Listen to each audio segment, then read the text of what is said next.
Honorable Finance Minister, Honorable Finance Minister, can I just add one point with you on?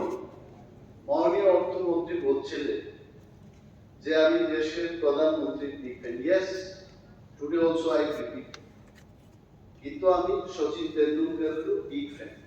You should know that. And another point is,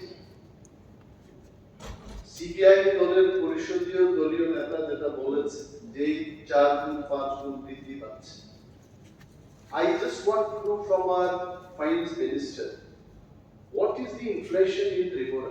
আমাদের এই রাজ্যে inflation rate কি আছে? আজকের তারিখে সেই inflation রেটটা কত? বাজেট যে বাড়ছে, ইনফ্লেশন তো আছে।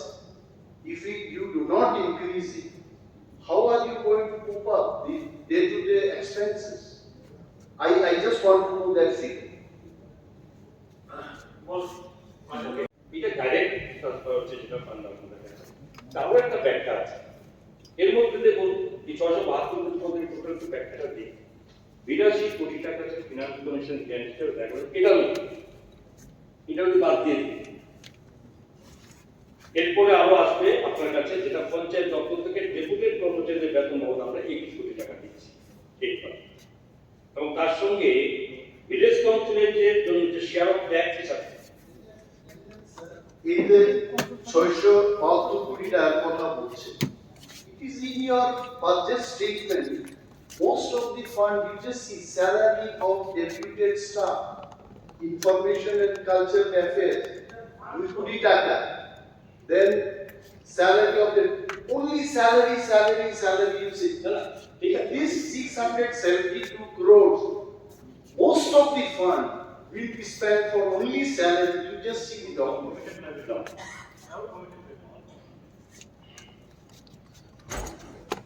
আমি বলি আসছে ডিটেলস আসছে আপনার এখানে 21 কোটি আবার যেটা ভিলেজ কাউন্সিলের শেয়ার অফ ট্যাক্সটা আমাদের থেকে যেটা টোটাল ট্যাক্স কালেকশন, আমরা কত ট্যাক্স কালেকশন করি স্টেটে 3260 কোটি টাকা আমাদের নিজস্ব ট্যাক্স কালেকশন। এর থেকে বাদ যাবে কত? আমাদের রোড সেস থেকে বাদ যাবে 4514 বাদ দিলে পরে 2980 কোটি আমাদের টোটাল। তার থেকে আপনাদেরকে ওই যে টোটাল 82 কোটি বাদ দিলাম ফিনান্স কমিশন টাকা, 21 কোটি আর ট্যাক্স হিসেবে 29 কোটি টোটাল প্রস্তাব যেটা আছে সেটা যুক্ত করলে আপনাদের 640 কোটি টাকা। 72 থেকে 82 বাদ দিয়ে দিয়েছি ফিনান্স পাচ্ছেন, আমি শুধু এক্সাক্ট ফিগারটা আমার চেষ্টা করছি, এবং তার থেকে সেটাকে বাজেট যেটাকে আমরা কোন যে ট্যাক্স কালেক্ট তার থেকে আপনি 22.2% আপনাকে এই ট্যাক্সটা আমরা দিচ্ছি।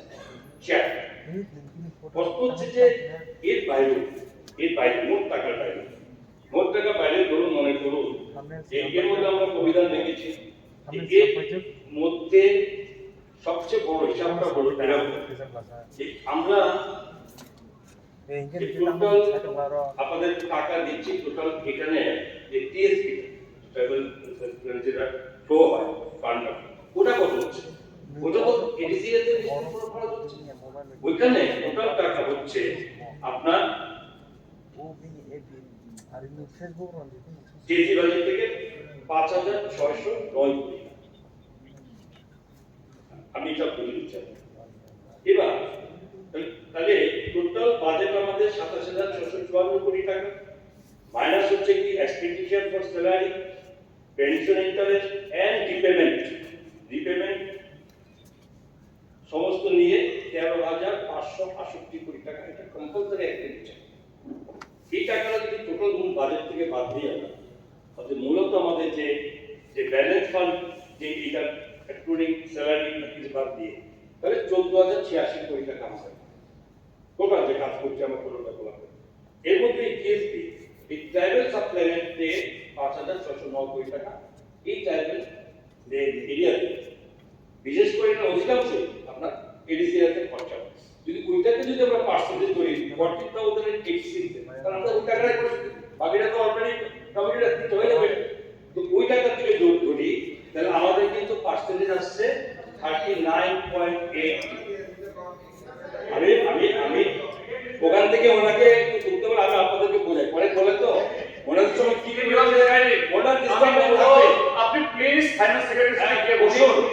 মাননীয় অর্থমন্ত্রী আপনার দোষকে জানেন না, ইউ আর টোটালি ইগনোরেন্ট। কিভাবে তথ্য দেবেন না কেন? প্লিজ ডোন্ট অফিশিয়াল রেকর্ড কেন আপনি বলছেন? আরে ডিভিজিবল আপনি বলছেন নন ডিভিজিবল তার 31% কেস। আরে সেটা হাউ ইট ইজ হ্যাপেন? কেন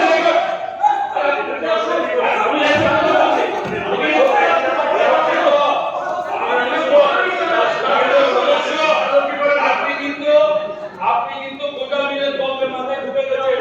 ওটা ছাড়ুন।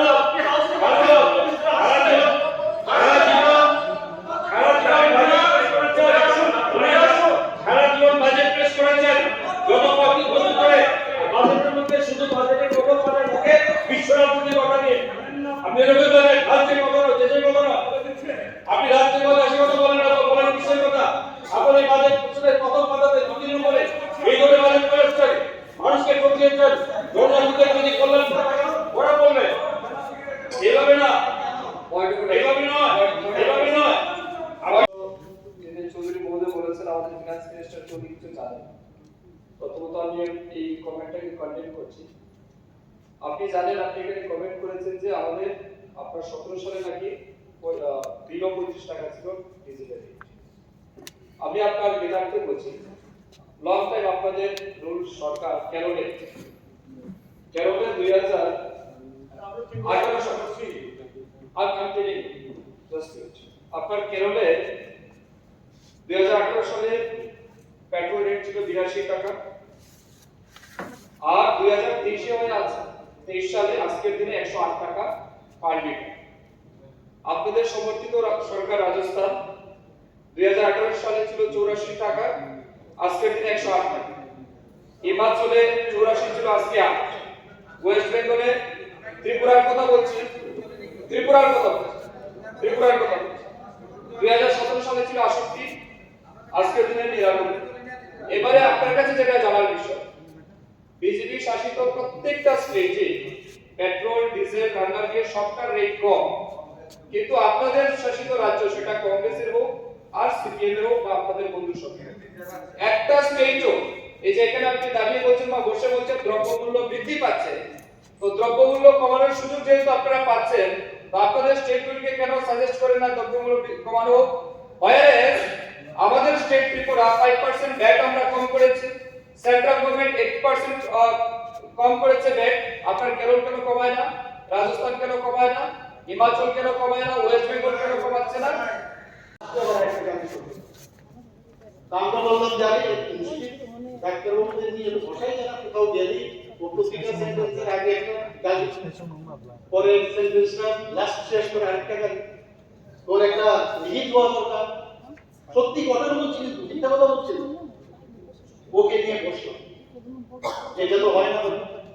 ডাক্তার সমাজের মধ্যে তুমি তো কলম, ইউ আর ব্ল্যাক শিপ। তোমার এইভাবে যদি কথাবার্তা বলো, তোমার সাথে আমরা বলবো। ও কি বললো জানেন? বললে আমি আর কোনদিন করবো না, বলে আরেকটা বাজি যাবো। মানে আদর্শে মজবুত, আদর্শে মজবুত। কি করার, কি করার না? এখানে যে মানদণ্ডটা সেই ইতিহাস ওনাকে দেখেছি, মানদণ্ডকে নিয়ে কিভাবে দৌড়াচ্ছে। এখন বলছে গণতন্ত্রের কথা বলছে, আমাদের মানুষের ভাষা এখানে আমাদের এখানে আসতে দেয় না, গণতন্ত্রকে হত্যা করছে, ত্রুটি চিপে ধরেছে। আজকে কি হবে? একই হবে, কিছু করার নেই। ওই আদর্শের মজবুত। আর গোপাল বাবু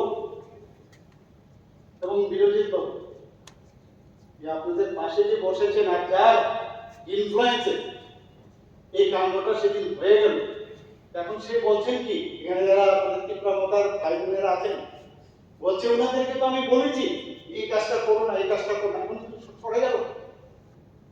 ও কিন্তু সরে যাবে, ওনাদের সাথে নিয়ে যাবো। আপনি প্রায় সময় আগে আমাদের মাননীয় স্পিকারকে নাট্যকার বলেন।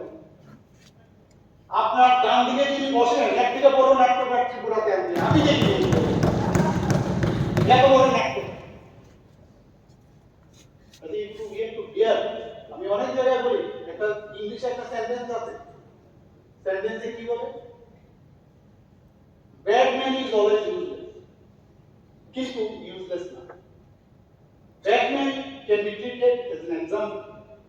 সারা জীবন এইরকম আমাদের ত্রিপুরাতে দিন ধরে দেখে এসেছি, এখনো দেখছি, কোনো পরিবর্তন নেই, কোনো পরিবর্তন হবেও না। আর মার্কসবাদী কমিউনিস্ট পার্টি খালি 1977-78 কথা মনে করুন, আপনাদের ইউজ করছে এবং থ্রো করতে আমার দেরি করবে না, কারণ সেটা আমরা দেখেছি 77 ধরে আসুন, ধরে আসুন, এখনো বলছি তারা বসে থাকে কখন কাকে ইউজ করা যায়। আপনি জানেন, সব জানেন, আমি জানি আপনি অপারক, কিছু করার নেই, কিন্তু একটু এর থেকে বেরিয়ে আসুন আর বলিষ্ঠ পদক্ষেপ নিন, আমার মনে হয় ভালো হবে। বাজেটের কথা যদি বলতে হয়,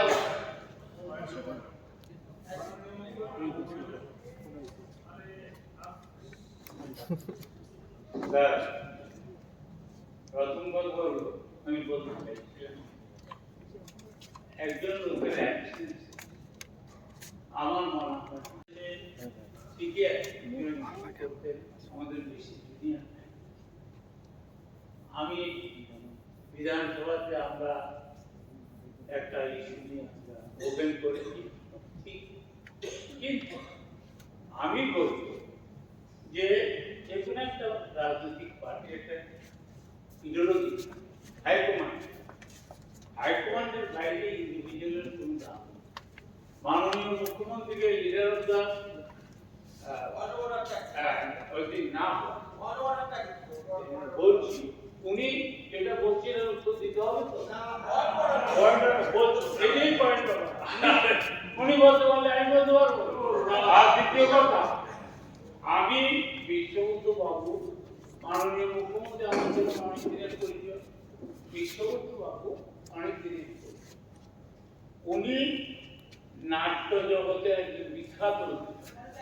এই জন্য আমি নাট্যকার বলেছি,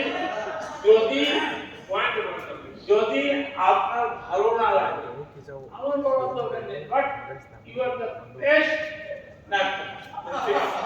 ওকে, এখন দ্বিতীয় কথা হলো আপনি যে বললেন আমরা ওদের কাছে ডিসিশন নেবে আমাদের হাইকমান্ড। আজকে আপনার পরিষদীয় দল আপনাকে মুখ্যমন্ত্রী বানিয়েছে থেকে হয়েছে, আমার দল যা বলবে আমাকে শুনতে হবে। দ্বিতীয় কথা, আমার লাস্ট নট দ্য লিস্ট, এটা ঠিক বাজেটের পরিমাণ অনুযায়ী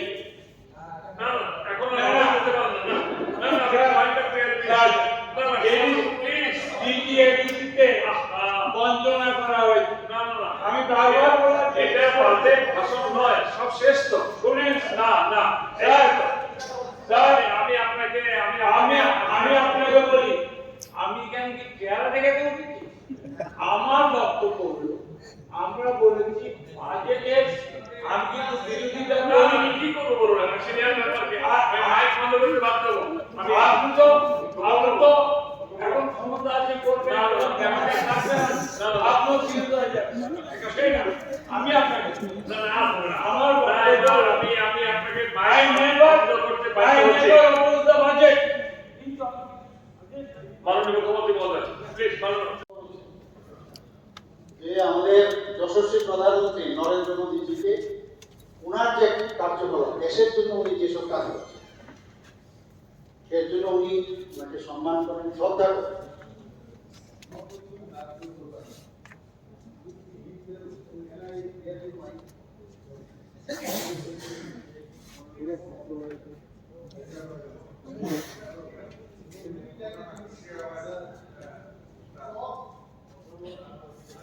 So, yes, প্রধানমন্ত্রী নরেন্দ্র মোদীজি কার্যকলাপ যাই হোক যেই হোক, দিল্লিতেও একবার দাঁড়িয়ে বলেছিলাম मोदी जी मैं आपका कुर्ता पहन के आया हूँ, आज के owner royal kurta. I am a big fan of Narendra Modi, not for his कार्यकलाप, for something else. কি কারণে তো সেটা বলে বুঝতে পারি। যাই হোক, big fan of our prime minister, এবং এই কারণে আমরা একটা এই বাজেটের মধ্যে উল্লেখ আছে ইউনিটি মল আমরা করতে পারি। ইউনিটি মলটা কি? ইউনিটি মল হচ্ছে যে আমাদের সমস্ত প্রদেশে ইউনিটি মল, এর জন্য আমাদের এখানে 100 কোটি টাকার বাজেট আমরা রেখেছি। সেই ইউনিটি মলে ত্রিপুরার বিভিন্ন ডিস্ট্রিক্টের যে উৎপাদিত যে প্রোডাক্টস আছে তার বিভিন্ন স্টল থাকে এবং অন্যান্য প্রদেশের তাদের যে ইউনিক যে প্রোডাক্ট সেগুলো এখানে আছে। বাংলাদেশ থেকে আমার কাছে এসেছে, ওনারা আমাদেরকে বলছিল আপনাদের এখানে একটা এই ধরনের মানে মল দেওয়া হচ্ছে, আপনারা এই ধরনের চলে আসুন। তো সেই রকম একটা মল আমাদের এই বাজেটের মধ্যে করছে এবং তার জন্য জায়গাও আমরা দেখে এসেছি। আমি নিজেও গেছি ওখানে। একটা ডেভেলপমেন্ট, এটা একটা দিশানীতি। আপনারা বারবার বলছেন দিশাহীন দিশা, একটা দিশা দেখাচ্ছে যে ইউনিটি ইন ডাইভার্সিটি, যে সমস্ত প্রদেশের সমস্ত লোক এখানে ওই দ্রব্য বিক্রির জন্য না, কিন্তু সব প্রদেশের যখন সবাই আসবে তার মধ্যে তার আমাদের সারা ভারতবর্ষকে একই সূত্রে রাখবার জন্য ইউনিটি। আমরাও যাবো এই যে একটা ভাবনা চিন্তা, একটা দিশা প্রধানমন্ত্রী দেখিয়েছেন এবং এই বাজেটের মধ্যেও সেই দিশা কিন্তু আমাদের মাননীয় অর্থমন্ত্রী সেটা দেখিয়েছেন।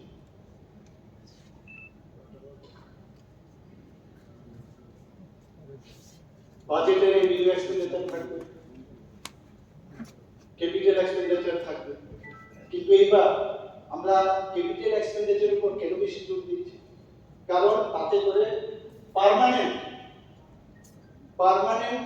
আপনার স্ট্রাকচার হয়, এতে করে ইনভেস্টর আসবে, যারা বেকাররা আছে তারা কাজ পাবে এবং তার জন্য আমাদের মাননীয় অর্থমন্ত্রী ক্যাপিটাল এক্সপেন্ডিচার যে ইনফ্রাস্ট্রাকচার যেটা তৈরি হবে তার জন্য 5,358.70 কোটি টাকা।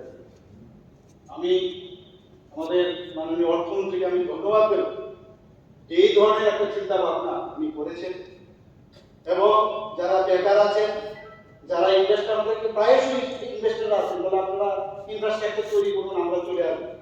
আমরা ইনফ্রাস্ট্রাকচার যদি তৈরি করি বাইরের থেকে আসবে, আমাদের ত্রিপুরা রাজ্যের যারা বিজনেসম্যানরা আছে বা ইনভেস্টমেন্টরা আছে তারাও এর মধ্যে ঢুকতে পারবে।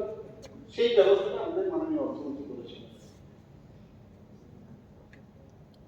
মাননীয় বিধায়ক আমাদের সিপিএম পার্টি শ্রী জিতেন চৌধুরী মহাশয় এই বাজেটকে বলেছে বিসমিল্লাতেই গলত। আমি বুঝলাম না বিসমিল্লাতে কি গলত আমার জানা নেই, এখনো খুঁজে পাচ্ছি না কোন জায়গায় গলত আছে। অঙ্কেতে যদি ভুলভাল হয় সেটা আমাদের অর্থমন্ত্রী তো বলেছেন, যদি অঙ্কেতে হয়তো উনি অঙ্ক ভালো জানেন বুঝেন হয়তো তাহলে এসে কথা বলতে পারে যে বিসমিল্লাহ গলত আমি তো পাইনি কোথাও, আমি এই দেশ ছুটি দেবো বিসমিল্লাহ কি গলত। আগে সাইকেল দিতাম আমরা, এখন স্কুটি দিচ্ছি, এর মধ্যে কি গলত আছে, কি দিশাহীন। খেলাধুলা আমাদের কাছে, আমি নিজে একজন স্পোর্টসম্যান ছিলাম, প্রচুর ভালো ভালো যারা স্পোর্টসম্যান আছে আসে এসে বলে যে আমি এরকম বিদেশে যাবো খেলার, আমার দিল্লিতে যেতে হবে, হরিয়ানাতে যেতে হবে, কিছু করার নেই, কোনো বাজেট ছিল না, ওদেরকে হেল্প করবো কি করে, how we can help them how. কথাগুলো বলছিলাম তৎকালীন সময় আমাদের এখানে স্পোর্টস মিনিস্টার ছিলেন, ওনাকে আমি বলেছিলাম সেই কথাগুলো। আজকে বাজেট থাকার কারণে আমাদের অনেকটা সুবিধা হবে যখনই আসবে, কারণ স্পোর্টস এমন একটা জিনিস যার কোনো রকম কালার, আগে আমরা দেখেছি কালার বাড়ি আমাদের এখানে। আমি যখন টিসিএল প্রেসিডেন্ট ছিলাম তখন অনেককে দেখতাম কি ব্যাপার এরা তো সে এত প্রথম যে 8-10টা ঠিকই আছে ও খেলেছে আর বাকিগুলো পার্টি খেলে, এরকম ভাবে সিলেকশন। আমরা তো এগুলো করি না, আমরা চাই ত্রিপুরার যারা সত্যিকারের খেলোয়াড় এবং যারা ছোট ছেলে মেয়ে যারা আছে তাদের যাতে আমরা ব্যবস্থা করে দিতে পারি। এগুলো অনেক চান্স পায় না, আস্তে আস্তে করে দেখা যায় কোন রকমে মানে এগুলো পিকচার আমরা দেখি অনেক সময়, টেলিভিশনেও আসে, নিউজ পেপারে আসে। এখন একটা সুবিধা হয়ে গেল এই খেলাধুলার একদিকে ইনফ্রাস্ট্রাকচার ডেভেলপমেন্ট, প্লাস আর্থিকভাবে ওনাদেরকে সাহায্য করার এই বাজেটটা এখানে আছে। আমি এর জন্য আবার অর্থমন্ত্রী মহোদয়কে আমি ধন্যবাদ দিই। মৎস্য, এখানে আমাদের মৎস্যমন্ত্রী আছেন আমাদের ডিপার্টমেন্টে, উনি নিজেও দেখি খুব সুন্দরভাবে গিয়ে যে মাছ টাছ তুলে। তো মাছ আমরা তো ম্যাক্সিমাম ত্রিপুরার লোক কৃষি, কিন্তু বাজারে গেলে আগে তো সবসময় দেখতাম সেই মন্দিরের মাছ মন্দির থেকে মাছ আসছে। তো আমার ত্রিপুরাতে যদি মৎস্য বেশি উৎপাদন হয়, মৎস্য চাষিদের যদি লাভ হয়, তার মধ্যে দিশাহীন আমি তো দেখি না কি দিশাহীন আছে। তো সেই তার জন্য আমাদের মাননীয় অর্থমন্ত্রী তার বাজেট রেখেছে। আর এনিম্যাল হাজবেন্ডারি আমার বন্ধু বান্ধব বেশিরভাগই আগে 70 দশকে এনিম্যাল হাজবেন্ডারি আমার ডাক্তার ওরা বন্ধু ছিল, আমি জানতাম ওদের সাথে মাঝে মাঝে আমি যেতাম অনেক জায়গায়। এটা দিয়ে ত্রিপুরা রাজ্যে এখন যেভাবে মাননীয় আমাদের অর্থমন্ত্রী যেভাবে চেষ্টা করছেন, অনেক বেশি ত্রিপুরা রাজ্যের অর্থনৈতিক উন্নয়ন হবে এতটুকু আমি বলতে পারি। এবং তার জন্য যে বাজেট তিনি রেখেছেন, এখানে এসসি শুধু এইরকম না, 100 কোটি দিয়ে আমরা কোনো সময় আমরা দেখি না। আমাদের যে গভর্নমেন্ট কোনো অবস্থায়, আমাদের আইডিএফ এবং বিজেপি গভর্নমেন্ট কোনো অবস্থায় কোনো জায়গায় 100 কোটি দিয়ে আমরা দেখি না। আগে দেখতাম, নিজে আমি ভুক্তভোগী, কি কি করেছে এগুলো যে বলার অপেক্ষা রাখে না। আমাদের শ্রদ্ধেয় গত চক্রের মহোদয় জানেন অনেকটা, আমার চেম্বারে উনি যেতেন, সমস্ত দুঃখের কথা বলতাম। তো আমরা 100 কোটি দিতে আমরা বিশ্বাস করি। আমরা চাই যে সবার জন্য আমরা সবাই যাতে সুবিধা পায়, সবাই সব জিনিসটা যেন অ্যাপ্রোচেবল হয়। কোনো জায়গার মধ্যে ঠিক আছে অর্থনৈতিকভাবে আমাদের হয়তো আমাদের আমাদের কম থাকতে পারে, আমাদের সমস্যা থাকতে পারে। তো সেই জায়গার মধ্যে যতটুকু কিন্তু আমাদের ইচ্ছাটা আছে কিনা সেটা ইজ ভেরি ইম্পর্টেন্ট। সেই দিকে এসসি এসটি ওবিসি ট্রান্সজেন্ডার তাদেরকে নিয়ে আমরা চিন্তা করছি, মহিলা ছাত্র যুবক শ্রমিক তাদের উন্নয়নের জন্য এই বাজেট। এবং প্রতিটা ক্ষেত্রে আমরা দেখেছি দিস অফ দ্যাট ওয়ে, এই যে নামগুলো বললাম তারা কিন্তু তারা লাভবান এই বাজেটের কারণে। আমি আশ্চর্য হয়ে যাই যে আমাদের যে মাননীয় প্রধানমন্ত্রী যে আরেকটা ড্রিম প্রজেক্ট সারা পৃথিবীর মধ্যে কথা মানে এটা নিয়ে আলোচনা, যে কি করে আপনি এত বড় একটা প্রধানমন্ত্রী এই আরোগ্য যোজনা যেটা উনি করেছেন, যে সেটা মানে এটা একটা মানে কোনো এক সময় হয়তো বা থিসিস হবে, অনেকে পিএইচডি করবে কিভাবে এটা করবে। আয়ুষ্মান ভারত পাওয়া যায় না, আর সেই দিশায় আমরা দেখতাম যে সবাই তো আয়ুষ্মান ভারত এখানে আমাদের মাননীয় অর্থমন্ত্রী বলার চেষ্টা করেছেন, এখানে যারা আছে সবাই কিন্তু লাভবান হবেন। আমি দেখেছি এবার যে মুখ্যমন্ত্রীর সময় বিশুর সময় আমার যখন প্রতি বুধবার আমি চেষ্টা করি বসবার, যদি কোনো কারণে আমি না থাকি পরের দিন করি, মানে সত্যি ভাবা যায় না। বেশিরভাগ 99.9% লোকের খালি স্বাস্থ্য নিয়ে সমস্যা, এমন সব অবস্থা মানে কিছু এইভাবে সেইভাবে যেভাবে হোক সাহায্য করেছি, এতে it will not সাফাইস the purpose. তারপরে আমি আমার অর্থমন্ত্রী সাহেবের সাথে আমি কথা বলি এবং উনি সেটাকে গুরুত্ব দিয়ে দেখেছেন। কিন্তু একজন আমি আশ্চর্য এত বড় একটা মানে একটা স্কিম আনলো, কেউ এটাকে সাপোর্ট করলো না। সবাই বলছে আমরা বিরোধী দলে আছি, বিরোধিতার জন্য। তাহলে বিরোধিতা না হলে একটা বলেছেন আমাদের, আমি আপনাকে হ্যাটস অফ আমাদের মাননীয় বিধায়ক বিরোধী সিনহা মহোদয়কে, যে উনি অন্তত ওকে বলেছেন একটা, যে আমরা একটা প্রাক্তন প্রথম ত্রিপুরার মুখ্যমন্ত্রী সচিন্দ্র সিং এর ওনার বিশেষকে আমরা একটা ঘর দিয়েছি। উনি কিন্তু বলেছেন সচ্ছল ব্যক্তি, সচ্ছল সম্মান করবেন উনি বলেছেন। কিন্তু আমার কথাটা হচ্ছে যে এত বড় একটা মানে স্কিম আমরা আনলাম, কেউ একটা বার বললো না, খালি বলছে যে বিরোধিতার জন্য বিরোধিতা নয়। এই আরেকটা যোজনা যেটা আমরা আনলাম সেটা তো না মুসলমান, না হিন্দু, না খ্রিস্টান, না এসটি, না এসসি, সবার জন্য না সিপিএম, না কংগ্রেস, না বিজেপি, সবার জন্য। এটার জন্য তো সবাই আমার মনে হয় অন্তত এই বিষয়টা 59 করোড় রাখা হয়েছে, ভাবা যায় কিন্তু। আমি এটা নিয়ে চিন্তাই করেছিলাম, ওনার সাথে আমি কথা বলেছি বাজেট প্রেশার করে, আমি বললাম এটা কি করে সম্ভব হবে। যাই হোক, এখন তো উনি সাহস করে করেছেন, একটা বার কেউ এখানে এর সমর্থনে একটা বার রাস শব্দ করবো না।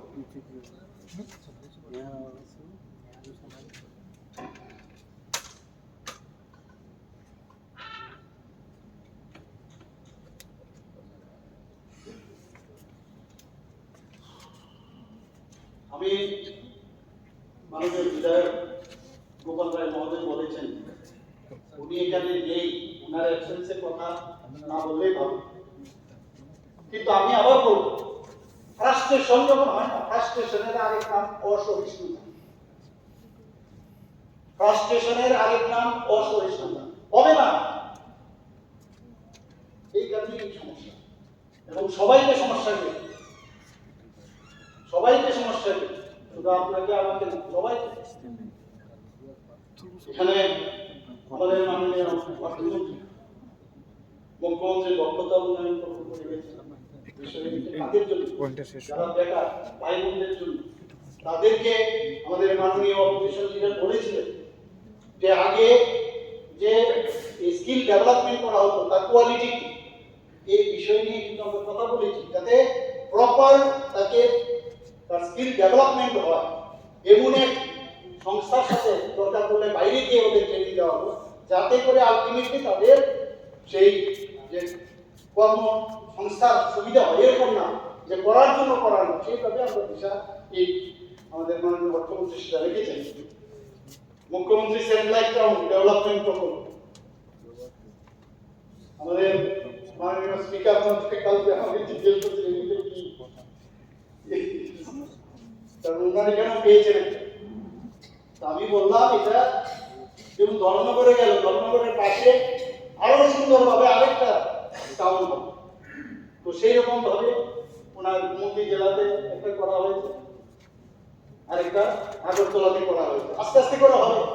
বাজেটটা একটা 23-24 অর্থবর্ষে রাখা হয়েছে, আমরা একদিনেই সব করে ফেলবো, এক বছরের জন্য আমরা সহ্য করতে পারি না, এটা তো বললাম না প্রবাহ না। আমি সামনের বছর যেগুলো এবার মিস হবো আমরা সামনের বার করবো। আপনারা জিজ্ঞেস করবেন এই বাজেটে আপনারা বলেছিলেন এই কাজগুলো হয়েছে কিনা, আমরাও চেষ্টা করবো আপনাদেরকে নিয়ে যাতে হয় এই ব্যবস্থা। খালি বলার জন্য বাজেট হলো বললাম শেষ বাড়িতে গেলাম এরকমটা যেন না। আবার 2 বছর আছে, 3 বছর, 4 বছর, প্রতি বছরে বিভিন্ন। আমার এখানে খুব ভালো লাগলো আজকে অনেক বিদায়ীরা বলছেন যে আমার এখানে স্কুল খারাপ, আমার এখানে ওয়াল দেওয়া হয়নি। তো সত্যি মানে কেউ তো চাই না এরকম, আমার এই এলাকায় এরকম, তো আমরা কেন যাবো না ওখানে গিয়ে দেখবো ওখানে, যদি সম্ভব হয় এই বছর না আমরা সামনের বছর করবো। কিন্তু আমরা চাই, আমরা বারবার বলছি ত্রিপুরা একটা মডেল স্টেট আমরা করতে চাই।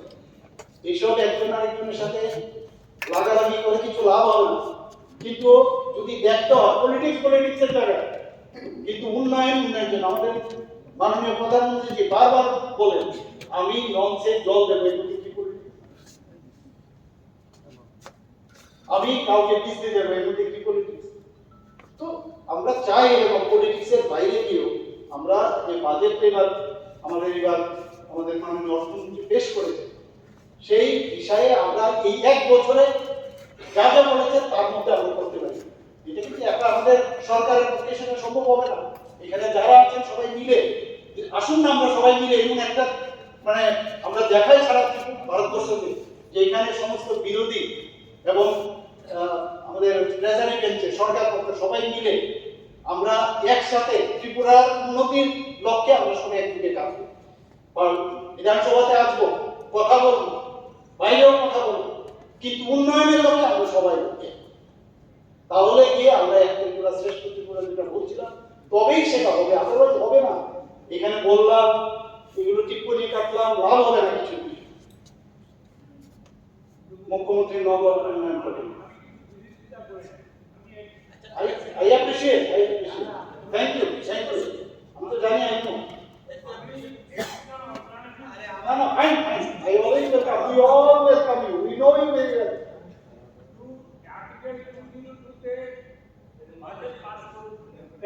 করতেই হবে। Exactly. এটা রতনবাবু জানেন।